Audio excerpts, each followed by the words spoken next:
कोंडाईबारी घाटात माल ट्रकने चिरडल्या 80 मेंढ्या। सविस्तर वृत्त।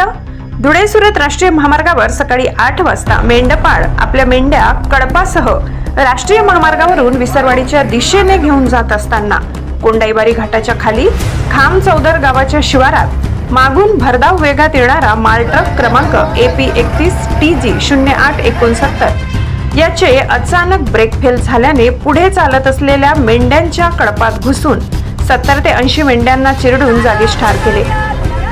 ही घटना प्रत्यक्ष डोळ्यासमोर मेंढपाळाच्या समोर घडल्याने त्यांचे अश्रू अनावर झाले। महिला मेंढपाळांनी एकच आक्रोश केला। या अपघातात मेंढपाळांचे मोठ्या प्रमाणात नुकसान झाले आहे। घटनास्थळी विसरवाडी पोलीस आणि महामार्ग पोलीस दाखल झाले असून माल ट्रक चालकाला ताब्यात घेतले आहे। ब्युरो रिपोर्ट, विसरवाडी प्रतिनिधी गणेश सोनवणे।